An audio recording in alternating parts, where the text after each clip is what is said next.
안녕하세요. 박연미입니다. 여름 같던 주말을 보내고 노들길 지나서 출근하는데 벚꽃이 날려서 꽃비가 내리더군요. 이 아름다운 봄을 몇 번이나 더 볼 수 있을까? 우리의 질문이 감상이라면 11년째 가습기 살균제 참사와 싸우는 피해자, 유가족들에게 남아있는 봄의 수는 차가운 현실입니다. 11년 만에 나온 조정안에 가장 많은 피해자를 낸 기업들이 반대하고 있습니다. 바로 옥시와 애경산업이죠.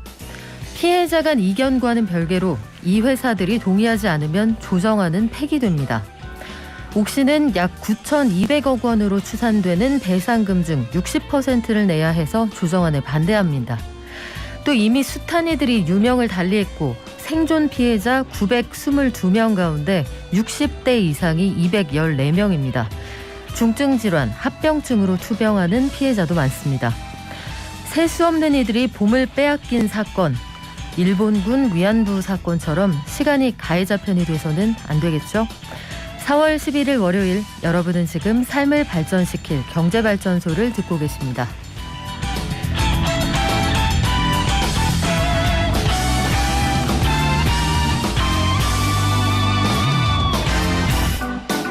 대통령직 인수위가 8개 부처의 인선안을 발표했습니다. 국민들이 아마 가장 궁금해하지 않을까 싶은데 경제 라인업도 결정이 됐죠. 기획재정부 장관 후보자의 추경호 의원이 발탁이 됐고 국토부 장관 원희룡 제주지사가 맡겠다고 합니다. 앞으로 경제정책의 방향 점검해 보고요. 전세대출, 이 서민 주거안정 지원에 중요한 역할을 하는 금융상품인데 이게 전셋값을 부추기고 있다, 이런 주장이 있네요. 어떤 내용인지 함께 알아보겠습니다. 또 예적금, 보험금 이거 넣어두고 깜빡 잊는 경우가 있는데 이런 숨은 자산 찾아주기 캠페인이 시작이 된다고 하네요. 이번 한 주 주목해야 할 경제 일정까지 다양한 소식 경향신문의 박병률 기자가 전해드립니다. 또 저희 증시 잠깐 들렀다가요. 행복발전소 시작하는데 청약 관련해서는 알아야 될 게 참 많습니다. 청약고시라고 부를만 한데 얼마를 얼마나 오래 넣고 어떻게 공략하는 게 좋을지 가성비 좋은 청약통장 만드는 법 김현우 소장과 알아볼게요. 또 본격적으로 문을 여는 특허발전소. 지난주 금요일에 살짝 저희가 만나봤는데요. 최근 2년 동안 아마 이 특허가 가장 큰 관심사가 아니었을까 싶습니다. 코로나19와 관련된 여러 가지 특허들, 특허청의 김지수 특허심사기획국장과 알아보겠습니다. 저희 지난 한 주 동안 진행했던 1분 배당, 오늘 그 마지막 시간이거든요. 마지막 대주주 사연 소개하면서 마무리할게요. 마지막 대주주님 8339님입니다. 엄마, 최근에 코로나19 격리 끝나고 한동안 입맛이 없었는데요.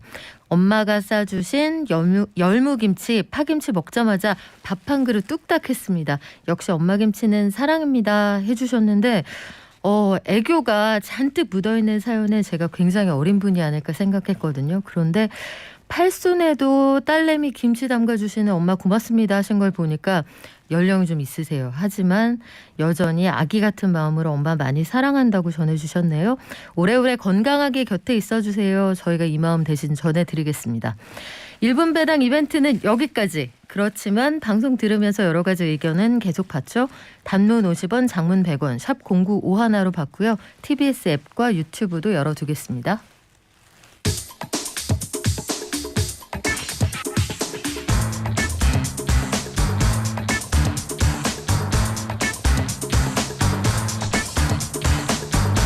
매일 아침 쏟아지는 경제뉴스 핵심만 뽑아서 알려드릴게요. 경제브리핑. 오늘은 경향신문 경제부의 박병률 기자가 전해드립니다.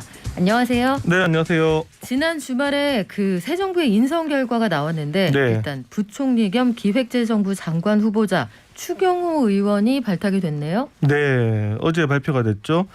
추경호 후보자 이러면 일단 우리가 먼저 그 국회의원으로 지금 생각을 할 텐데요. 하지만 이거 경력으로 보면 경제기획 그리고 금융정책 두루 거친 인물이다 이렇게 보시면 됩니다. 금융위원회 부위원장 그리고 기재부 1차관 국무조정실장 이렇게 다 역임을 한 관료 출신인데요. 특히 이제 흥미로운 경력이 보면 그 과거에 그 외환은행의 론스타 매각 사건, 그때 당시에 재경부 은행제도과장 그리고 금융정책과장을 지내면서 일단 실무를 처리했던 경험이 있습니다. 그리고 또 저축은행 구조조정 사태 때도 금융위 부위원장이었었고요. 특히 그 박근혜 정부 초기에 그 현오석 그 경제부총리 시절에 1차관을 했었습니다. 그래서 이제 그 박근혜 정부의 그 1기 경제팀을 이끌었는데 뭐 공약 가계부, 뭐 창조 경제, 뭐 손톱 밑가시 이런 얘기하면 또 떠오르는 그런 또 인물이기도 합니다. 2016년 20대 총선에서 이제 그 국회로 이렇게 진입을 했고요. 지금 지역구가 그 박근혜 전 대통령의 지역구인 그 대구 달성입니다. 국회로 들어온 이후에도 뭐 전반적으로 좀 합리적이다 이런 그 평을 좀 많이 받았는데 그래서 그 국민의힘 싱크탱크인 여의도 연구소 그리고 전략기획 부총장 그리고 원내수석 부대표 이런 자리들을 또 두루 맡기도 했습니다. 추경호 내정자가 만약에 그 청문회를 무사히 통과해서 기획재정부 장관이 된다. 어떤 정책을 펴게 될까요? 네, 아무래도 이게 가장 이제 우리 그 일반 시민들 입장에서는 그 궁금한 부분이 될 텐데요. 제가 앞서 말씀드린 것처럼 그 박근혜 정부 1기 경제팀 당시에 그 차관을 했기 때문에 아마 그때 했던 것들과 상당히 연장이 되지 않을까라는 좀 생각이 듭니다. 실제로 어제 그 기자간담회에서 이제 이런 얘기를 했는데요. 기업들의 발목을 잡고 있는 족쇄를 가급적 빨리 푸는 노력을 하고 모래주머니를 벗겨드리겠다 이런 얘기했는데 그 과거에 그 손톱 밑가시를 뽑겠다라는 그런 얘기랑 뭐 거의 일맥상통한 얘기 같습니다. 전반적으로 윤석열 그 대통령 당선인이 내세운 그런 공약들을 보면 민간 중심의 시장 경제를 추구하겠다 이런 내용이니까 요거 그대로 이제 그 이어서 진행하겠다 이렇게 보시면 되고요. 현재 그 문재인 정부가 추진했던 소득 주도 성장 같은 것에 대해서도 과거에 계속 이제 비판을 해왔습니다. 생산성 주도 성장론이라고 하면서 일단 생산성이 향상이 되어야 임금과 소득이 증대되고 국민 경제가 나아진다 이런 이제 주장이었는데요. 그러면서 이제 기업 구조 조정이라든가 노동 교육 개혁 그리고 뭐 창업 활성화 이런 부분에 이제 매진하겠다라는 내용을 어제 밝히기도 했습니다. 이와 함께 재정 부분을 보면 그 재정 준칙에 대한 이제 강화론자인데요. 이 국가 부채가 늘어나는 속도가 굉장히 빠르다. 이런 상태로 가면 조만간 굉장히 재정이 불안한 요소로 나타날 수 있다. 어제 이런 또 발언을 했습니다. 박근혜 정부 시절에도 우리가 생각해 보면 그때 공약 가계부라고 있었지 않습니까? 네. 예, 상당히 그때 재정을 좀 긴축적으로 갔었는데 그런 쪽에는 일단은 경험이 많다 봐야 될 것이고요. 또 증세에 대해서도 보면 증세는 정부 입장에서는 굉장히 신중해야 된다 이렇게 답을 했습니다. 그러니까 가급적 증세는 하지 않겠다 이런 입장으로 보시면 되고요. 부동산과 관련해서는 이 윤석열 그 당선인이 후보 시절에도 많이 말했지만 일단 시장 기능을 존중하면서 풀어가야 된다. 그리고 방향성은 절대적으로 공급 확대가 필요하다 이렇게 말했습니다. 특히 이제 그 특정 다주택자 그리고 고가 주택자 등을 이제 갈라치기 하면서 접근하는 것은 바람직하지 않다 이렇게 얘기했는데 뭐 새 정부의 뭐 보유세, 양도세 완화 방침 그대로 이어갈 것 같습니다. 우리가 사실 인수위에서 차기 내각을 인선 결과를 발표하면서 장관들 쫙 세워놓고 네. 그 본인의 어떤 일성을 듣는 그런 방식은 처음 본 거 아니에요? 그렇죠. 이게 미국에서 많이 하던 방식인데 제발 우리 이런 식으로 한번 좀 도입하자 이랬는데 좀 신선했던 것 같습니다. 그래요. 저도 인수위 출입 2번 취재를 했는데 이런 방식으로 한 거는 처음인 것 같고 일단 여기서 밝힌 내용들이 어떻게 현장에 접목이 될 거냐 청문회 지나봐야겠는데 그런 생각도 들었습니다. 이 추경호 장관 후보자뿐만 아니라 과거에 경제정책국장 네. 혹은 금정국장을 지냈던 인사들을 보면 하나같이 좀 마르셨죠. 그 작은 숫자에서 큰 의미를 찾는 분들이라 그런지 임종영 전 금융위원장을 제외하면 대부분이 좀 말랐다. 그렇죠. 특히 1차관들은 그죠? 1차관들은 대부분 날씬합니다. 그 왜 그럴까요?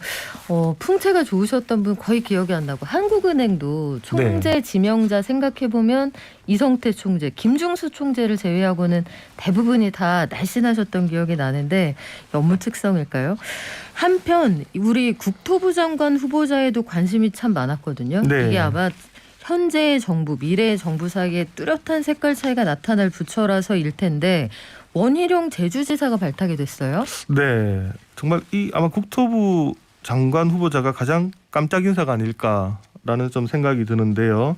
그리고 뭐 저 원희룡 제주지사 이러면 삼선 국회의원으로 생각을 하고요. 일단 부동산 전문가는 아니지 않습니까? 그럼에도 불구하고 과감하게 그 원희룡 제주지사를 국토교통부 장관 후보자로 윤석열 대통령 당선인이 일단 지목을 했습니다. 저희가 그 원희룡 제주지사의 그 경력을 쭉 보면 사실 이 부동산 쪽과는 관련해 가지고 경험이 거의 없습니다. 국회에서도 관련 위원회에서도 있지 않았고요. 네. 그러니까 국토교통위원회와도 별다른 인연이 없습니다. 그럼에도 불구하고 이제 원 지사를 후보로 지명한 것에 대해서는 아마도 이제 국회에서 일정 부분 좀 역할을 해달라 이런 뜻이 아닌가라고 저희는 지금 해석을 좀 하고 있습니다.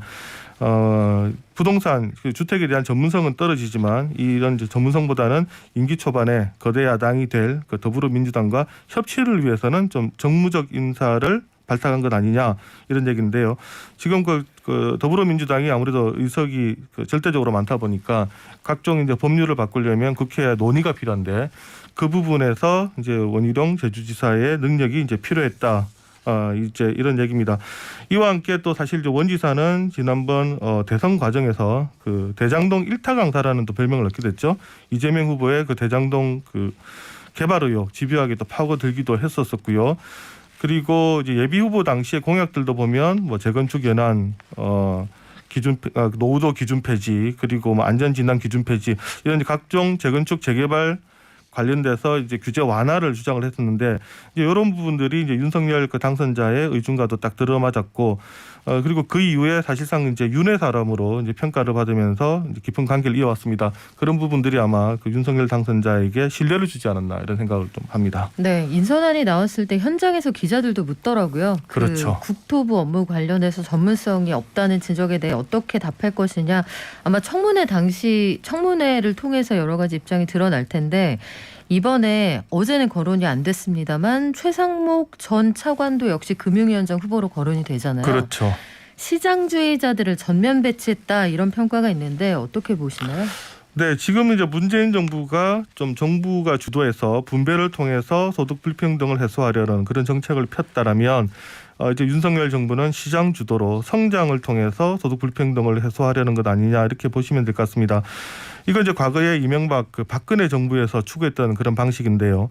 어떻게 보면 이제 그때 당시에 그 방식이 잘 작동하지 않아서 문재인 정부가 탄생을 했던 건데 또 5년 만에 다시 이제 문재인 정부에 대한 기대도 이게 약간 이제 실망으로 바뀌면서 다시 5년 전의 방식으로 돌아갔다 이렇게 보시면 될 것 같습니다. 정말로 이제 다시 이제 그 성장을 하면 국민들의 후생이 전반적으로 좋아지게 될지 아니면은 과거에 그랬던 것처럼 소수 일부에게만 부가 편중되는 것인지 이제 새로운 시험대에 서게 됐다 이렇게 보시면 될 것 같습니다. 얼마 전에 한국경제학회와 그리고 한국경영학회, 한국사회학회 그리고 한국정치학회 요 4개 학회가 회원 1,000명에게 설문조사한 게 있는데요. 요거 보면 향후 이제 정부에 대한 기대 그리 같은 게 좀 드러날 것 같습니다. 이 새 정부가 가장 잘할 것 같은 경제 정책이 뭐냐 이런 그 설문조사를 던졌는데요. 가장 많은 게 노동시장 유연화 그리고 경제 성장 촉진을 위한 정부의 역할 강화, 국가 채무 안정적 관리 이런 것들을 꼽았습니다. 반면에 윤석열 정부가 가장 못할 것 같은 정책은 뭐냐 했더니 가장 많은 게 소득 불평등 축소 그리고 2050년 탄소 중립 달성을 위한 그린 뉴딜 정책 이를 뽑았는데 그러니까 그 경제학자들은 노동시장 유연화 그리고 정부가 주도하는 규제 완화 그리고 재정 지출 축소 이런 것은 윤석열 정부가 잘할 것 같고 반대로 소득 불평등은 더 나빠질 것 같고 그리고 탄소 중립을 위한 그린 뉴딜 정책들도 후퇴할 것으로 본다 이렇게 지금 예상을 하고 있다는 겁니다.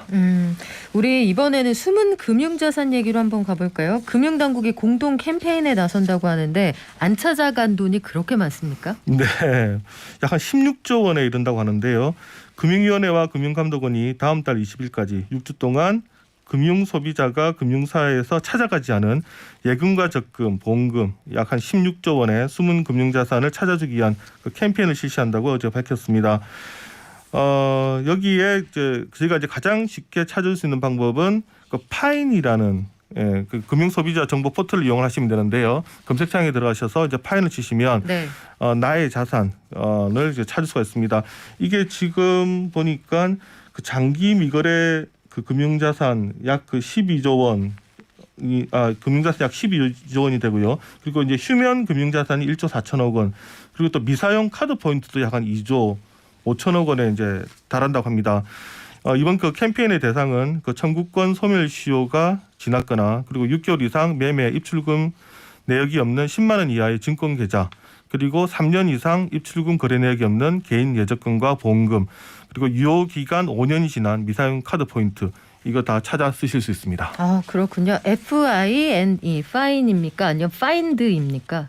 그냥 한글로 파인 치시면 됩니다. 파인, 네. 파인이라고 치시면 된다고 해요.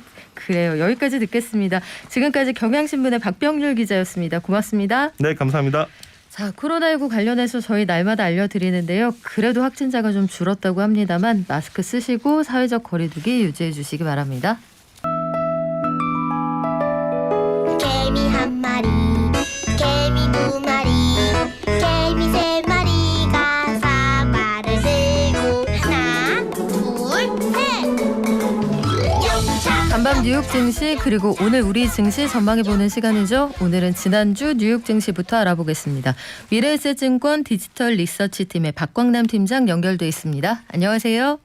네, 안녕하십니까. 지난주 금요일 미국 증시 어땠습니까? 네, 일단 지난 금요일 미국 증시는 장 초반은 상승세로 출발했으나 커진 인플레이션에 대한 우려, 그다음에 지정학적 리스크, 매파적인 연준, 중국 상하이 봉쇄 조치 등 이슈를 소화하면서 등락을 거듭하다가 혼조세로 마감을 했습니다. 무엇보다 이번 주에 이제 연휴를 앞두고 발표될 물가, 그다음에 소매 판매 등 주요 실물 경제 지표와 금융주들을 필두로 시작되는 1분기 어닝 시즌에 주목하는 모습이 좀 나타났고요. 유엔 식량 농업기구는 3월 세계 식품 식량 가격이 사상 최고치를 경신했다고 좀 밝힌 상황이고요. 이에 따라서 인플레 우려가 올라가면서 미국의 10년물 국채 수익률이 2019년 3월 이후 최고치인 2.7%를 기록하는 등 여전히 높은 인플레에 따른 우려가 시장에 반영되고 있는 모습이 나타났습니다. 이에 성장주와 가치주간 스타일별 차별화된 주가 흐름이 좀 뚜렷했고요. 올 하반기 반도체 수급 불균형이 완화되면서 랠리가 종료될 것이란 전망에 반도체 주요 기업들의 주가가 좀 약세를 보였다. 반면 건강관리 및 필수 소비재 섹터는 경기 침체에 대한 우려로 안정적인 수익을 내는 기업에 대한 니즈가 증가하면서 강세를 보였던 것도 특징이었습니다. 미국 국채 시장에 대한 관심이 계속 높습니다. 이게 향후의 경기 상황에 대한 바로미터가 될 거다 이런 이야기 때문인데 미 국채 10년물 금리가 2019년 3월 이후에 최고치다 얘기 나오거든요. 앞으로 금리 더 오를 거라는 전망이 있는데 증시에서는 어떻게 보시나요? 일단은 기저에 깔려 있는 이슈들은 인플레이션 관련된 지표가 혼조세를 좀 보이고 있기 때문에 이 부분을 잘 살펴보셔야 될 것 같은데요. 중국의 상하이 봉쇄 조치 장기화로 글로벌 공급망 우려가 다시 좀 폭증하고 있고요. 지정학적 우려도 여전한 상황입니다. 그리고 앞서 언급드린 것처럼 유엔 식량 농업기구의 3월 세계 식량 가격이 사상 최고치를 기록한 것도 있고요.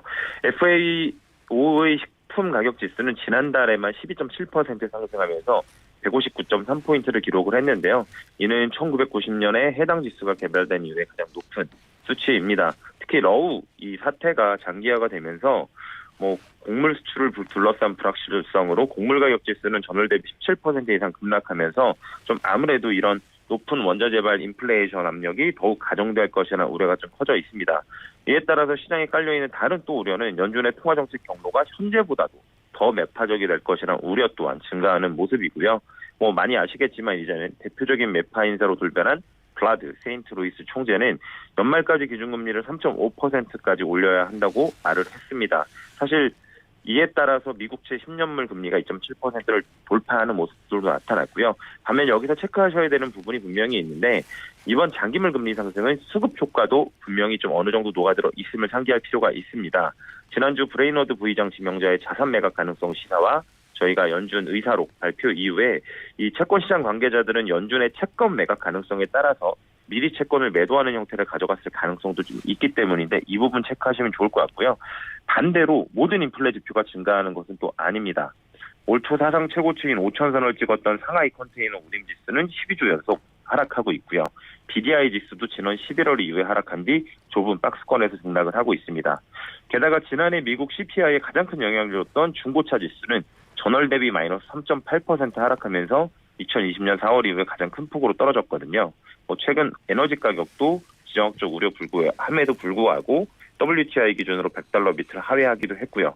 물론 여전히 평년 대비 높은 물가 압력과 여전히 기업 가계, 소비 등에 부담을 주는 것도 사실이기 때문에 당분간 매푸상 연준에 대한 우려 속 장기물 금리 추세에 주목을 저희가 계속 좀 할 필요는 있고요. 하지만 시장 내에서 장기 금리의 피크아웃이라든지 기대 인플레이션의 하락 전환 등의 지표가 만약에 움직인다면 시장 금리에 대한 우려 또한 약간은 낮아질 수 있지 않을까라는 기대도 있습니다. 네, 이번 주부터 미국 본격적인 실적 시즌인데 우리 주목할 포인트 뭐가 있을까요? 사실 이번 실적 시즌에서 가장 중요한 것은 역시나 기업별 마진 방어력과 향후 추가적으로 가격 전가를 할 수 있는지에 대한 가이던스를 제시하는가, 이 부분을 포커싱해서 보시면 좋을 것 같고요. 이번 주 수요일 JP모건, 블랙록, 목요일에는 시티그룹, 웰스파고, 모건스탠리, 골드만삭스 등 금융주를 중심으로 본격적인 실적 시즌에 돌입을 합니다. 일단 어닝 추정에 따르면 팩스텟에 따르면 1분기 S&P 500의 주당 순이익은 전년 대비로는 4.5% 증가할 것으로 예상을 하고 있고요. 현재까지 2020년 1분기 실제 수익을 보고한 20개의 S&P 500 기업 중에 70%가 시장 예상 수익의 평균 2.1% 초과한 점을 저희가 밀어보면 1분기 실적에 대한 눈높이가 분명히 낮아져 있긴 하지만 어닝 서프라이즈 비율은 지난 5년 평균인 77%, 10년 평균 72% 수준에서 형성될 가능성이 좀 높기 때문에 어닝에 관련해서는 조금 더 지켜봐야겠지만 크게 불확실성이 높아질 것 같지는 않다라고 말씀드릴 수 있을 것 같습니다. 이번 주 주요 일정은 뭐가 있습니까? 예, 이번 주는 앞서 제가 말씀드린 것처럼 미국의 실적 시즌의 시작과 더불어서 중요한 실물 경제 데이터가 많이 발표가 됩니다. 일단 실물 경제 데이터는 오늘이죠. 오늘 중국의 3월 소비자 생산자 물가지수 2개 발표가 예정돼 있고요. 12일 화요일에는 미국의 3월 소비자 물가지수가 발표될 예정입니다. 주요 IB인 UBS에 따르면 전년 대비 8% 이상 상승할 것으로 좀 전망하고 있으나 3% 3월이 고점일 가능성이 높다라고 좀 언급을 했고요. 이후에는 14일 목요일에 미국의 3월 소매 판매와 15일 산업 생산이 발표될 예정인데 높은 물가 환경과 경기 둔화 우려가 있기 때문에 실물 경제 지표에 견고한 흐름이 이어질 경우 이는 분명히 증시에는 긍정적인 이슈가 될 것 같고요. 또한 화수요일에는 오펙 원유시장 보고서, IEA 원유시장 보고서 예정이 되어 있고요. 목요일에 ECB, 유럽 중앙은행의 통화정책회의도 주목할 만한 이벤트입니다.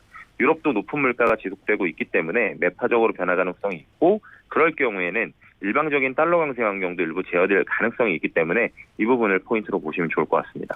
오늘 우리 장은 어떻게 출발했습니까? 예, 일단 양대 지수 모두 하락 출발은 했고요. 다만 우리나라 시장도 2022년 연간 이익 추정치는 하락 추세를 꺾고서 소폭 상향되는 추세로 변화가 됐습니다. 분기별로 좀 나눠보면 1분기는 소폭 상향되고 다만 2분기가 조금 하향되는 모습이 나타났기 때문에 이 부분은 조금 더 지켜봐야 될 것 같고요. 달러 원 환율이 1230원대까지 상승을 하면서 이번 주 첫 거래일도 외국인들의 수급은 부정적으로 출발하는 모습입니다. 반면에 미국의 장단기 금리 차가 재차 확대되면서 미국 시장 내에서 금융주 강세를 좀 보였었는데요. 우리나라 증시도 이와 유사한 흐름이 좀 나타나고 있고요. 또한 코로나 확진자가 지속적으로 감소하는 가운데 이 리오프닝 관련주들도 상대적으로는 양호한 흐름이 이어지고 있습니다. 네, 지금까지 미래에셋증권 디지털 리서치팀의 박광남 팀장이었습니다. 고맙습니다. 감사합니다.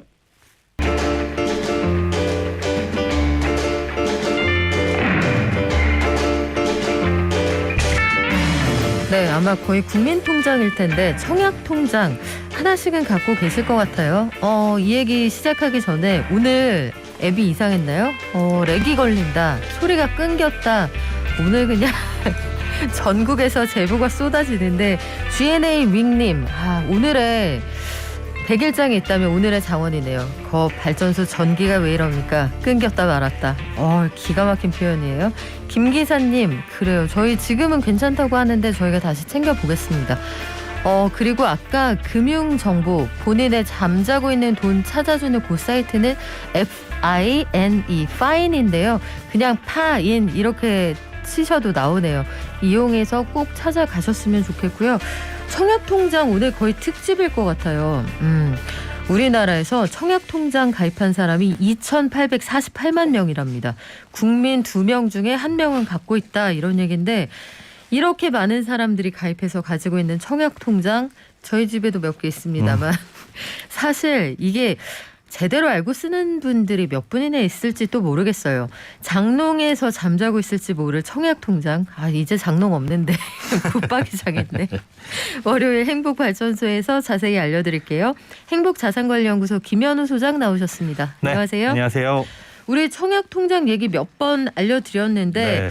청약통장 뭔지 잠깐 정리하고 갈게요. 네, 이거 계속 복습해야 돼요. 왜냐하면 청약 제도라는 것 자체가 너무 복잡하기 때문에 계속 알고 있어야 도전을 좀 효율적으로 할 수 있잖아요. 네. 이제 청약통장이라는 건 우리나라에서 분양되는 아파트에 줄 서기 위한, 나 이 아파트 사고 싶소, 새로 지어지는 아파트를 그럴 때 줄 서기 위한 입장권이라고 보시면 되는 거고, 예전에는 뭐 청약, 저축, 부금, 예금 이렇게 나뉘어져 있었는데 지금은 2015년부터 주택 청약 종합저축이라는 거 하나만으로 모든 유형의 주택에 청약을 할 수가 있습니다. 집 사려고 줄 설 때 대기표, 네. 입장권 이런 건데 그 입장권의 가격이 다 다르지 않습니까? 맞습니다. 청약통장을 꾸준히 적금처럼 넣는다까지는 알고 있는데 규정상 네. 어디에 얼마씩 넣어야 되나요? 일단 아무나 다 만들 수 있고요. 나이 제한 없이 만들 수 있고 매월 뭐 2만 원에서 50만 원까지 자유롭게 이 정기 적금처럼 이체도 가능하고, 내가 여기에 돈을 넣을 때는 뭐 한 달에 1,500만 원까지도 넣을 수는 있어요. 그런데 문제는 여기에 얼마의 돈을 넣느냐가 중요한 게 아니라 얼마를 인정받느냐가 중요한 겁니다. 내가 100만 원을 넣었다라고 하더라도 그걸 다 인정해 주는 게 아니거든요. 아, 그래요? 네.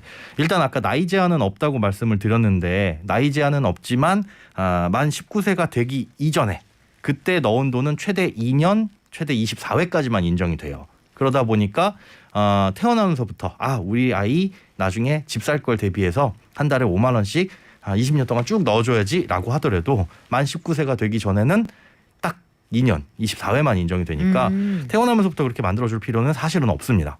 지금 제도로서는 없고요. 그리고 얼마까지 인정이 되느냐, 월 최대 10만 원까지만 인정이 됩니다. 그러니까 한 달에 많은 금액 뭐 30만 원, 40만 원 여유 있을 때마다 뭐 100만 원도 넣고 이럴 네. 필요가 전혀 없는 거죠. 50만 원씩 1년 동안 600만 원을 부은 분과 한 달에 10만 원씩 1년 동안 120만 원 부은 분과 그 안에 들어있는 인정 금액은 120만 원으로 똑같습니다. 그러니까 120만 원을 넘겨가지고 넣을 필요도 사실은 없는 거죠. 그렇게 되면 그냥 잠자는 돈이 된다는 얘기인데 맞습니다. 이게 그러면 그 얼마씩 넣는 게 가장 효율적입니까? 보통 이게 은행에서 만들어줄 때는 부담 없는 수준에서 자동이체 얼마로 걸어드릴까요? 최소 2만 원부터 됩니다라고 해서 2만 원씩 하시는 분들이 많고, 특히나 사회초년생 분들이 그냥 2만 원으로 만들어 놓는 경우가 많은데, 저는 무조건 이건 부담돼도 10만 원씩 하셔라라고 말씀을 드립니다. 그러니까 공공주택, 우리 국민주택이라고 부르는 공공주택 같은 경우에는 나중에 납입을 얼마나 많은 금액을 했느냐를 따지는데, 그런 건 결국은 아까 말씀드린 대로 한 달 인정 금액이 최대 10만 원까지잖아요. 그러면 10만 원씩 꾸준히 넣어야 그 인정 금액을 많이 쌓아가는데, 내가 지금 여유가 없다고 해가지고 2만 원씩 넣게 되면 나중에는 그걸 더 채워 넣을 수는 없습니다. 지나가면은 이건 국민연금처럼 추납이 안 되는군요. 네, 지나간 그 회차는 이미 2만 원을 넣었다 그러면은 8만 원을 더 얹을 수는 없어요. 그러니까 무리가 되더라도 10만 원을 넣는 게 좋고, 나중을 생각하면요. 그리고 전 무리돼서 진짜 못 넣겠는데요라고 한다면은 그냥 연체를 시키는 게 차라리 낫습니다. 그래요? 네, 연체시킨 달은 나중에 채워 넣을 수가 있어요. 그런데 이제 물론 바로 시간이 인정되는 건 아닙니다. 연체가 얼마나 오래됐느냐를 따져가지고 인정되는 그 기간이 좀 달라지기는 하지만, 핵심은 그거죠. 10만 원 여유가 없어가지고 2만 원씩 2번 낸 거, 이거는 8만 원 얹을 수가 없지만, 돈이 없어서 아예 2달을 구멍을 냈다, 연체를 했다라는 건 나중에 10만 원 여유가 생겼을 때 채워 넣을 수가 있기 때문에 사실은 짧은 기간은 연체를 하는 게 오히려 더 적은 금액 넣는 것보다는 유리하다. 물론 이건 국민주택에 해당되는 얘기고, 민영주택 같은 경우는 지역별 예치금이 필요하기 때문에 뭐 그때 가서 돈을 넣어도 돼서 안 넣어도 되기는 합니다. 그러니까 내가 어떤 유형의 청약을 할 것이냐, 그러니까 민영주택이냐 뭐 국민주택이냐 이런 걸 먼저 따져보고 납입을 하는 게 맞는데, 사실 사람 일이 어떻게 될지 모르잖아요. 그러다 보니까 여러 가지 경우의 수를 가정을 해서 10만 원씩 그냥 내셔라라고 말씀을 드리는 겁니다. 그런데 민영주택 관련해서요, 지금 말씀하신 것처럼 네. 청약 열풍, 뭐 31년 묵은 통장도 나왔다, 혹은 여기에서 당첨자들의 그 최소 평균 금액을 보니까 네. 얼마씩은 들어있더라, 네네. 뭐 이런 얘기가 있잖아요. 맞습니다. 근데 지금 말씀하신 거 들어보면은 31년 동안 넣으셨으면 돈이 제법 많이 들어갔을 것 같기도 하고, 그렇죠. 또 최소 얼마씩, 뭐 여기는 몇 천씩 넣어놨더라 이런 얘기도 있거든요. 네. 이게 좀 헷갈리는데 이건 왜 그렇습니까? 이게 왜 그러냐 하면, 금액을 보고 이게 뭐 31년 동안 묵힌 통장 이런 것들은 공공주택일 거예요.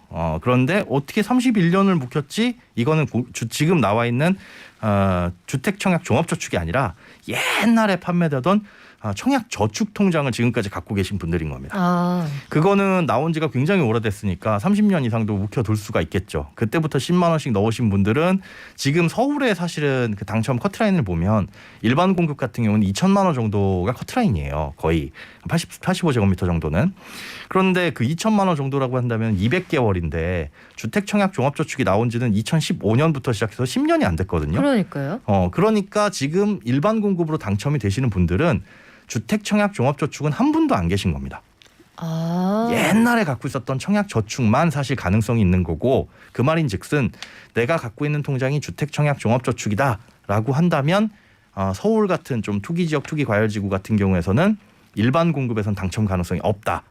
이렇게 생각을 하시는 게 맞습니다. 2015년 이후에 개설한 통장으로는 경쟁력이 상대적으로 적다. 사실은 일반 공급에서는 전혀 없는 거죠. 그러니까 오. 보통 커트라인이 2천만 원인 거고 네. 그다음에 뭐 면적이 작으면 커트라인이 좀 낮아지긴 하지만 그렇다고 하더라도 주택청약 종합저축으로 만들어서 10만 원씩 넣으신 분들이 따라잡을 수 있는 청약저축을 따라잡을 수 있는 방법은 도저히 없으니까. 그러니까 목돈으로 추납할 수 있거나 이런 게 아니라는 아닙니다. 말씀인데 네.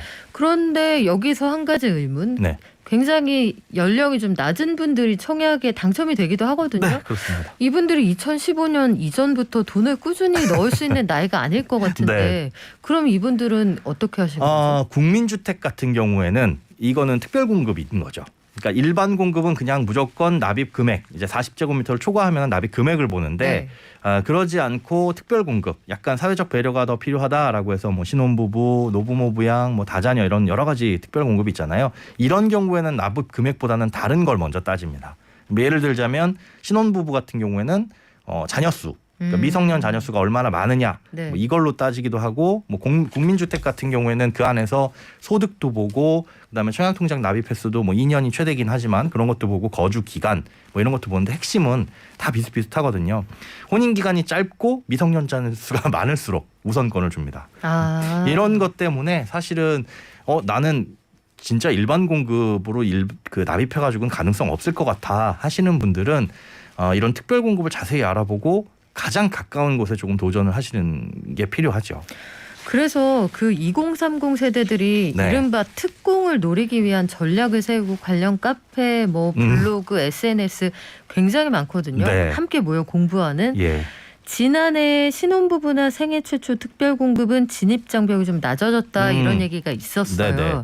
실제로 그러니까 원서는 낼 수 있다고 치고요. 그렇습니다. 당첨 확률은 어떻습니까? 당첨 확률이라는 건 사실은 뭐가 더 나한테 유리하냐를 따져보셔야 되거든요. 조금 전에 말씀드렸던 신혼부부 특별공급 같은 경우에는 당연히 결혼을 했어야 되고 그다음에 1순위, 2순위가 나뉘는데 1순위는 자녀가 있는 자, 2순위는 자녀가 없는 자입니다. 그러면 자녀가 있는 분들이 우선권 적용하기 때문에 아무리 신혼이고 아무리 지금 행복하고 우리는 금슬이 좋아요라고 해도 자녀가 없으면 가능성이 없는 거거든요. 그러면 신혼부부라기보다는 다른 걸 노려봐야 되겠죠. 이제 노릴 수 있는 게 생애 최초 특별공급인데 이거는 상대적으로 다른 특별공급에 비해서 그 조건이 까다롭지가 않습니다. 그렇기 때문에 경쟁률도 치열한데 말 그대로 생애 최초여야 돼요. 우리 세대에서 주택을 가져본 사람이 아무도 없어야 되고 그다음에 청약을 넣으려는 사람이 5년 동안 소득세를 납부한 이력이 있어야 됩니다. 요게 조금 까다롭기는 해요. 5년 동안 소득세를 납부한 이력이 있다라면 경제활동 한지 제법 되어야 된다는 얘기네요. 맞습니다. 그래서 네. 20대 사회초년생이 지금 바로 취업을 해가지고 넣을 수는 사실은 없겠군요. 없는 거죠. 5년은 최소한 지나야 되고 그다음에 이 안에는 600만 원이라는 돈이 들어가 있어야 됩니다. 청약 통장에. 예, 청약 통장에 그 전에 돈이 들어가 있어야 되고 그렇게 되면 요 요건을 충족하면 생애 최초 특별 공급은 추첨이에요. 그러니까 이거는 많은 금액을 납입하거나 아니면 청약 통장이 오래되거나 그런 건 다 상관없이 추첨이기 때문에 운에 맡겨볼 수 있다. 즉 신혼부부지만 우리는 자녀도 없고 혹은 자녀가 있지만 자녀 수가 뭐 1명 정도밖에 안 되고 이런 분들 같은 경우에는 당첨 확률이 사실은 떨어지겠죠. 그런 분들은 차라리 운에다 맡기는 생애 최초 특별 공급을 노리시는 게 오히려 더 유리할 수 있다. 그래서 그 특별 공급에 따라 가지고 이런 것들 좀 전략적으로 미리 준비를 하셔야 됩니다. 그러면 세대원 중에서 집을 가졌던 사람이 있다라고 생각을 하면 네. 청약 당첨 가능성이 상당히 떨어지는 거잖아요. 그렇죠. 지금 뭐 무주택 1순위도 너무 많다고 하니까 1892님이 이걸 물어보시네요. 네. 무주택자였다가 구축을 매매해서 내가 살고 있다. 네. 기존에 청약 통장 가지고 있는데 이거 그냥 둘까요? 해지할까요? 물어보셨어요. 저는 갖고 계시라고 말씀드려요. 그러니까 거기에 큰 돈이 들어있어서 막 몇 천만 원씩 이 돈이 꼭 필요한 거 아니면 사실은 지금 있는 구주택을 파시게 되면 무주택자가 되기 때문에 얼마든지 청약통장으로 청약을 할 수 있는 조건은 됩니다. 다만 생애 최초 특별 공급은 안 되시겠죠. 네. 하지만 뭐 일반 공급이라든가 또 지금 말씀드린 국민주택 외에도 민영주택 같은 경우는 1주택도 되거든요. 1순위는. 다만 민영주택은 1순위가 될 수는 있으나 가점제에서 무주택 기간이 빵점인 거죠. 그래서 뭘 노려야 되냐? 네. 나는 1주택이지만 민영주택을 노려보겠다. 그럼 추첨제로 공급하는 아파트들이 있습니다. 지역에 따라서 면적에 따라서 이 추첨제로 공급하는 민영주택이 있으니까 이런 것을 노리기 위해서는 어쨌든 청약통장이 있어야 되니 굳이 그 안에 있는 돈이 꼭 필요한 경우가 아니라고 한다면은 저는 그냥 깨지 말고 갖고 계시는 게 나중을 위해서 예. 그래요. 거라고 만에 생각이 하나를 생각해서 일단 가지고 계시는 거 괜찮을 것 같은데 네. 민간 아파트는 일시불로도 예치금을 넣을 수 있다라고 그렇습니다. 들었어요. 네. 근데 이게 목돈이잖아요. 어쨌든. 그러면 어떤 기준을 가지고 판단을 하는 게 한정된 돈을 가장 효율적으로 쓰는 방법입니까? 지역별 예치금을 보면 그 지역에 따라서 금액이 달라요. 서울 같은 경우, 서울이나 부산 같은 경우는 뭐 85제곱미터 이하면 300만 원입니다. 요 정도 돈만 있으면 되는데 면적을 난 큰 거 가고 싶다라고 한다면 그 면적이 올라갈수록 금액이 올라갑니다. 다만 여기서 주의를 하셔야 될 건 이 지역별 예치금이라는 거는 내가 청약을 넣을 지역이 아니라 내가 거주하는 지역 기준이에요. 그러니까 서울에 계시는 분이 만약에 인천에 청약하고 싶다라고 한다면 광역시 같은 경우는 250만 원이거든요. 그러니까 그런 기준들 따져보면 불필요하게 너무 많은 돈 넣으실 필요도 없고 이건 공고일 전까지만 넣으면 되니까 청약홈이라든가 이런 데 들어가셔가지고 그런 분양 계획이 대략적인 건 나옵니다. 몇 월쯤 혹은 뭐 상반기 하반기 분양될 아파트들 나오니까 나 여기 분양받고 싶다라고 한다면 그거에 맞춰서 공고일 이전까지만 납입을 하시면 되니까 굳이 나는 민영 아파트 들어갈 건데 막 처음부터 돈을 열심히 넣으시거나 그러실 필요는 없는 거죠. 동네별 기준 금액은 확인하실 수가 있죠. 청약 그렇죠. 사이트에서도 네, 그렇습니다. 이런 것들 확인해서 알아보시면 될 것 같은데 재건축 입주권이 있으시대요. 그러니까 네, 소위 그것도- 우리가 딱지라고 말하는 게 있으신데 네. 분양에 당첨이 됐다. 그러면 이 입주권을 쓸 수 있나요? 물어보시는 것 같아요. 9116님. 분양에 당첨이 됐다 그런데 입주권을 쓴다라는 게 무슨 의미인지 입주권도 어쨌든 주택으로 보기는 하거든요. 주택수로. 그러니까 당첨이 됐으면은 당연하죠. 그건 입주권이기 때문에 뭐 그게 없어지거나 하지는 않는데. 그러니까 둘 다 쓸 수 있냐 그걸 물어보시는 것 같아요. 네. 그런데 기본적으로 입주권이 있으신 분들은 무주택으로 지금 인정을 못 받는 지역들이 있으니까. 분양 아마 신청 자격이 안 되시지 않을까 네, 싶은데요. 그렇습니다. 근데 만약에 됐다라고 한다면은 그게 신청 자격이 안 되지 않는 곳에서 가능한 곳에서 당첨이 되셨거나 그런 거라 자세한 내용은 좀 들어봐야 될 것 같습니다. 네, 구체적인 조건을 좀 봐야겠고 장애인인 경우에 혜택을 물어보셨는데 특별 장애인 공급이죠? 특별 공급 있습니다. 있는데 다른 것보다 경쟁률이 조금 낮기는 하지만 그만큼 사실은 조금 대상이 되기가 어렵다라는 거죠. 기관 추천 특별 공급도 장애인 특별 공급과 비슷한데 기관에서 추천을 해줘야 됩니다. 그런 요건들을 좀 따져보시고 맞아야 추천을 받을 수 있는 거라서 된다면은 더없이 좋죠. 마마도님은 그걸 물어보시네요. 이거는 아마 옛날에 있었던 그 상품일 텐데 네. 현재 50대인데 예. 제가 20대일 때 청약통장을 만들었습니다. 네. 그런데 소장님은 2천만 원까지 뭐 누구는 넣는다 하시는데 제 거는 85제곱미터 이하 주택만 청약할 수가 있고 300만 원이 한도라던데요? 물어보셨어요. 청약 부금이신 것 같아요. 옛날에 만드신 옛날에. 청약 부금일 거예요. 네, 아마 저기 국민은행에서 만드신 맞습니다. 네, 청약 부금은 그 면적 제한이 있었고 그다음에 민영주택만 가능합니다. 여기서 나는 좀 더 큰 주택으로 가고 싶다 그러면 청약 부금을 예금으로 바꿔서 돈을 더 넣으시거나 하면은 이제 이 기능이 달라지거든요. 그래서 지금 갖고 계신 청약 부금은 LH, SH 이런 곳에서 하는 공공분양 국민주택은 분양을 받을 수가 없습니다. 그래서 민영주택만 가능하시다는 것. 이걸 예금으로 바꿔달라고 하면 바꿔줍니까? 네, 지금은 예금으로 못 바꾸고 지금은 이제 주택청약 종합저축으로 바꾸는 거죠. 그렇죠. 네네. 주택정약 종합저축으로 2015년 이후에 달라진 금융상품으로 네. 갈아타실 수 있고 그러면 한도도 올리실 수가 있다고 합니다. 네.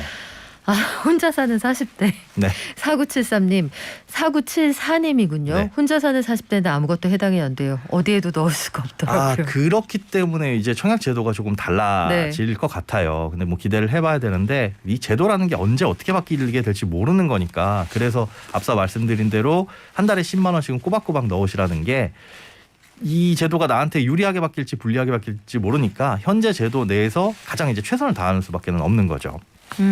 청약통장 관련해서 지금 여태까지 내가 사용하는 일이 없었지만 이게 네. 절세 혜택이나 금리가 좀 괜찮다 이런 얘기도 있다고 합니다. 요거 알려주세요 하는 의견도 있어요. 네, 소득공제 같은 경우에는 7천만 원, 연봉 7천만 원 이하인 세대주 근로자만 가능합니다. 이게 이제 자영업자나 이런 분들은 안 되고요. 그리고 무주택이어야 되고 연간 납입한도 240만 원 내에서 그거의 40%인 96만 원. 그런데 제가 아까 말씀드렸죠. 연간 월 10만 원은 넘지 않도록 하셔라. 그러니까 120만 원의 40%인 뭐 48만 원 정도, 요 정도 소득공제 혜택을 받을 수 있다. 크지는 않지만 조금의 절세 혜택 있고 금리는 지금 뭐 2년 넘어야 최고 1.8%를 줘요. 연. 그러니까 높지는 않습니다. 다만 지금 금리가 올라가고 있잖아요. 그래서 요 주택청약 종합저축의 금리도 아마 연내에 인상을 할 것으로 지금 보이고 있습니다. 우리 마지막으로 요거 팁 하나 드리고 정리를 할게요.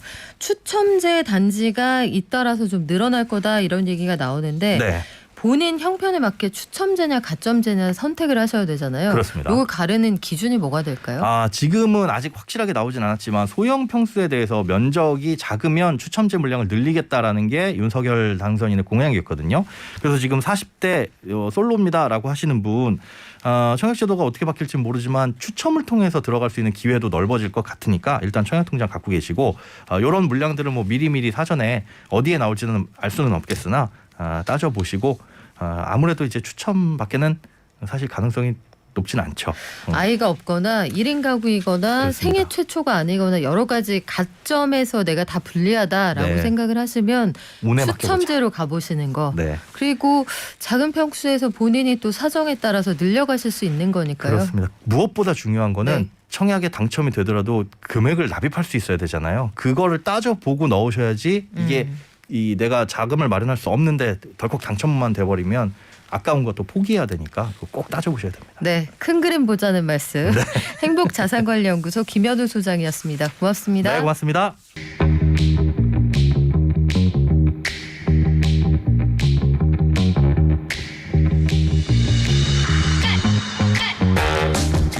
학문이나 특허는 시대 흐름을 따라가거든요. 예컨대 이렇습니다. 서울대 잠사학과 기억하시는 분들 계실지 모르겠는데 잠업, 우리가 누에고치로 실 캐내는 거 그게 한때 우리의 주력 산업일 때는 잠사학과가 잘 나간다 이런 얘기가 있었고요. 특허, 최근 들어서는 아마 코로나19 관련 특허가 있다 없다 이게 국가와 회사의 운명을 가르기도 했을 거예요. 그래서 오늘 특허발전소는 특허청의 김지수 특허심사기획국장님과 함께 코로나19 관련 특허 이모저모 알아보겠습니다. 안녕하세요. 안녕하세요. 자, 국장님, 우리 코로나19 치료제 관련해서 우리가 특허가 있으면 장사 잘하고 참 좋았을 텐데 요거 좀 아쉬웠거든요. 현재 현황이 어떻습니까? 현재 이제 저희 나라에는 지금 그 라게브리하고 그 팍스로비드라는 네. 외국 제약사 이제 그 제품이 들어와 있는데 그 부분에 대해서는 뭐 아쉽게도 외국 제약사 특허고 국내 제약사에서는 한 20개 정도 이제 시도를 하고 있습니다. 그중에 이제 13개 정도가 이제 먹는 치료제인데요. 네. 지금 가장 가까운 건 이제 일본 제약회사하고 하고 있는 그 특허가 마지막 이제 임상 1, 2, 3상이 있고 마지막 단계 3상인데요. 거기 와 있는 특허가 하나 있습니다. 3상까지 가 있는 게 하나 있군요. 예, 그 정도면은 굉장히 지금 확률이 많이 올라가 있는 거죠. 예, 정부에서 큰 기대를 하고 있습니다. 그렇군요. 우리나라도 준비하고 있는 게 있다. 예. 팍스로비드, 라게브리오 이게 화이자하고 머크사의 치료제 이름들인데 이름이 어려워요. 저는 그런 생각도 들더라고요. 이름을 이렇게 어렵게 짓는 게 혹시 미투 제품 따라하지 말라는 뜻인가? 이 이름은 왜 이렇게 짓습니까? 예, 그렇게 생각하실 수도 있는데요. 그것보다는 어쨌든 과학자들이 이제 그 이 상품의 어떤 소망을 담아서 짓는 경우가 되게 많습니다. 팍스로비드부터 말씀을 드리면 팍스로비드는 이제 팍스 아메리카 뭐 이런 얘기 많이 들어봤을 거예요. 그렇죠. 예, 평화라는 뜻이거든요. 팍스가. 그리고 로비드는 이제 영어로 락 언더 바이러스 디지즈. 그러니까 바이러스 질병을 잠재우는. 그래서 두 개를 합쳐버리면 바이러스 질병을 잠재우는 평화. 그렇게 깊은 뜻이. 예. 그리고 사실 그 몰누피라비르가 라게브리오의 다른 명인데요. 몰누피라는 더 재밌는 이름이 뜻이 라게브리오의 다른 이름 몰누피라비르. 네. 예. 그 마블 영화 보면 이제 천둥의 신이 이렇게 망치를 들고 다니는데 토르요. 예, 토르. 그 망치의 이름이 몰리를 합니다. 그렇습니까? 예. 그리고 마지막 비르는 이제 바이러스의 약자고요. 그래서 바이러스를 깨트리는 망치 이런 야. 뜻으로 이제 만든 이름입니다. 이거 알고 들으니까 재밌네요. 이게 바이러스를 깨트리는 망치 몰누피라비르. 요거 하나 알아갑니다. 그런데 이런 해외 치료제들이요. 그냥 미국에서 혹은 개발한 나라에서만 특허 출원을 하면 되나요? 아니면 우리나라나 일본, 중국 다른 나라에도 출원을 해야 되나요? 특허 제도는 원래 속지주의라고 해서 모든 나라에 다 출원을 해야 됩니다. 그래서 이제 조금 전에 말씀드린 두 약에 대해서도 국내에 특허가 들어와 있습니다. 아, 그렇군요. 그런데 이런 생각 가끔 해보거든요. 너무 급할 때는 해외에 치료제가 많다고 하니까 저거 좀 어떻게 우리가 이 분해를 해가지고 성분을 검사해서 비슷하게 만들 수도 있지 않을까. 이거 안 되는 거죠?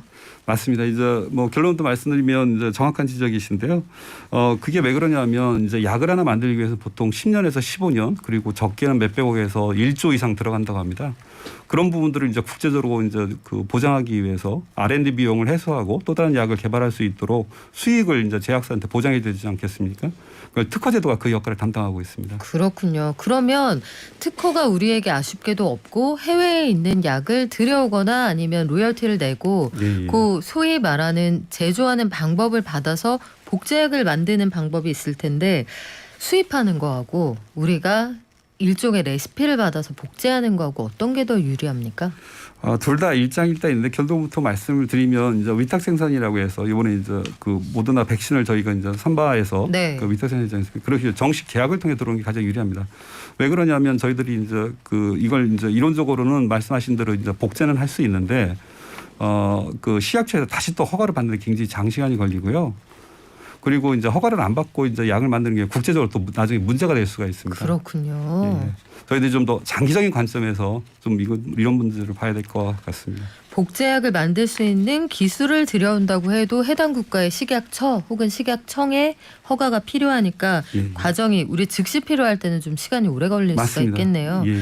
그러면 우리가 우리나라에서 스스로 개발하는 게 여러모로 가장 좋을 것 같고 특히 코로나19 와중에 제약사들이 초당 몇십억을 벌어들인다 이런 얘기가 있지 예, 않았습니까? 맞습니다. 그러면 국내에서 코로나와 관련된 특허들 어떤 것들이 등록돼 있는지 궁금한데요. 지금 당장 이제 뭐 약에 대한 것보다는 좀 더 좀 현실적인 얘기를 좀 뭐 말씀드릴 것 네. 같은데요. 저희 나라가 이게 그 전 세계적으로 특허 사이에 그 특허 강국입니다. 무슨 얘기냐면 위기가 있을 때마다 우리나라 사람들이 굉장히 좋은 아이디어, 훌륭한 발명으로 이제 위기를 극복해 왔는데요. 워크스루라고 해서 이제 2020년 이제 3월달에 코로나 맨 처음에 발병을 하고 그 이후에 이제 여름이 다가오면서 방역 의료진들이 굉장히 애로사항이 많았습니다. 네. 두꺼운 방역복을 입고 확진 가능성이 있으신 분들에게 접촉할 고생 때 많이 하셨죠. 예, 예. 네. 그때 이제 음악병동과 이제 반도체 클린룸 기술을 이용해 가지고 그 방역 관계자분들 의료진들은 이제 좀 다른 박스에 있고 확진자분들은 걸어가면서 이렇게 검사를 받을 수 있는 그게 우리나라 최초의 특허로서 K-워크스루라고 저희들 수출도 했었습니다. 그게 특허 내용입니까? 그렇습니다. 워크스루, 드라이브스루 그거 우리나라에서 제일 먼저 시작했잖아요. 그렇습니다. 예. 이것도 특허로 등록이 돼 있군요. 예. 그러면 저희가 그 영상으로 많이 봤거든요. 해외에서 유럽이나 미국에서 그 방식으로 검사할 때 우리나라에 돈 낸다 이런 얘기예요? 그렇게 일부 받아들인 부분도 있는데 저희 나라 사람들이 참 착한 게 그런 부분들을 이제 좀 그 저개발국에 대해서 공짜로 저개발국에는 그냥 그 방식을 도입할 수 있게 해주고 예. 여력이 있는 나라들하고만 하는 일부 돈을 받고요. 그렇군요. 갑자기 뿌듯해지는데 요거 말고 또 자랑할 만한 거 뭐 있습니까? 기억하시면 모르겠는데 작년 2월달에 백신이 들어오기 시작했을 때 굉장히 물량 부족으로 어려움이 많지 않았습니까? 네. 그때 이제 국내 그 주사기 그 중소업체가 있었는데 원래 이제 주사기에 보면 앞에 분이 좀 공간이 있어서 좀 그 완전히 그 다 이게 약을 못 쓰고 조금씩 남습니다. 약재가 조금 남아 있어서 이게 손실이 있죠. 그렇죠. 네. 그래서 뭐 예를 들어서 뭐 한 병을 가지고 5명이 이제 주사 받을 수 있었는데 이 중소업체에서 그 부분을 개량을 해서 한 병에 이제 한 명 이상 더 이제 주사를 할 수 있는 양을 확보했습니다. 그러니까 그 백신이 부족할 때 마지막 한 방울까지 탈탈 털어서 쓸 수 있게 만든 그 주사기. 그렇죠. 그게 우리나라 거군요. 예, 그게 최소 잔여용 주사기라고 하는데요. 네. 결과적으로 본다면 외국에서는 한 병 가지고 5명 맞은 걸 우리나라에서는 한 병 가지고 6, 7명을 맞은 그런 결과가 되겠습니다. 야, 이게 기술을 통해서 애국하는 방식이기도 했을 거예요. 그때 예. 당시에. 치료제나 백신 이외에 코로나19 관련해서 여러 가지로 돋보이는 그 흥미로운 특허들 얘기해주고 계신데 마스크 또 빼놓을 수 없지 않습니까? 예, 맞습니다. 마스크 관련 특허는 어떤 게 있나요? 지금 방송에서 많이 보실 텐데요. 이게 그 입이 보이도록 한 투명한 창을 만든 마스크 있지 않습니까? 그거 어린이집에서 많이 사용합니다. 예, 네. 예, 예. 그게 또 청각 장애인들한테 굉장히 필수품 아니겠습니까? 맞아요. 거기에 대한 특허도 굉장히 많았고요. 또 우리나라 연예인 중에 한 분이죠. 윤호 분이 또 이제 재밌는 특허를 내셨는데 그 저희들 이제 마스크 벗고 음료를 먹는 거에 대해 굉장히 그 한동안 조심스럽잖아요. 지금도 네. 조심스럽지만 그 마스크 입구에 마개를 달아가지고 마개를 열고 닫으면서 거기에 음료수를 이제 빨대로 섭취하는 그런 마스크를 이제 출원해서 디자인 특허를 받으셨습니다. 그랬군요. 개인적인 사정에 그 문제가 없었으면 참 활발하게 활동했을 텐데 아쉽습니다. 그래요. 코로나19 관련해서 앞으로 여러 가지 특허 출원 계속 나올 것 같은데 기대하고 계신 분야가 있을까요? 예, 뭐 굉장히 기대가 큰데요. 사실 그렇지 않아도 인공지능, 뭐 로봇이라든지 그리고 통신기술 발달로 비대면 기술이 굉장히 발달하고 있었습니다. 근데 코로나19로 인해서 그런 부분들이 더 활발해지고 있죠. 그래서 앞으로 이제 그 태블릿 PC라든지 드론 배송이라든지 사람을 좀 직접 네. 접촉하지 않고서도 원하는 일들을 다 할 수 있는 그런 기술들이 굉장히 활발해질 거로 기대를 하고 있고요. 또 하나는 건강에 관한 것인데 보통 뭐 봄철이 되면 항사 때문에 고생들 많이 하지 않습니까? 그렇죠. 그 스타일러스라고 하는 그 위로 관리기 있지 않습니까? 그것도 우리나라 최초의 기술입니다. 아, 그렇습니까? 예, 예. 그게 한동안 이제 항사에 대해서 이제 굉장히 수요가 높다가 작년 재작년부터는 이제 바이러스를 좀 혹시 옷에 묻어 들어온 그 바이러스를 좀 털어내고자 하는 욕구들이 굉장히 강해졌습니다. 그래서 그 스타일러스도 이제 그 집에 오면 소독이 가능하도록 계속 진일보하고 있거든요. 그런 기술들이 더욱더 발전하길 기대합니다. 그렇군요. 우리 특허청도 많은 역할 현장에서 해주시기 바라겠습니다. 지금까지 특허청의 김지수 특허심사기획국장이었습니다. 고맙습니다. 네, 감사합니다. 자, 오늘도 의견 참 많이 주시네요. 우리가 국장님 잠시만 기다려주세요. 저와 함께 나가시죠. 자, 우리나라에서 여러 가지 자랑스러운 코로나19 관련 특허들이 많다고 하는데 그래요. 자세히 알고 계시네요. 광주에서 나온 짜는 주사기가 있었습니다. 이거 미국에서 현지 보도도 많이 됐었거든요. 우리가 이렇게 자랑스러운 특허들, 재미있는 특허 얘기들 저희가 매주 한 번씩 전해드릴게요. 내일도 같이 만나요. 발전.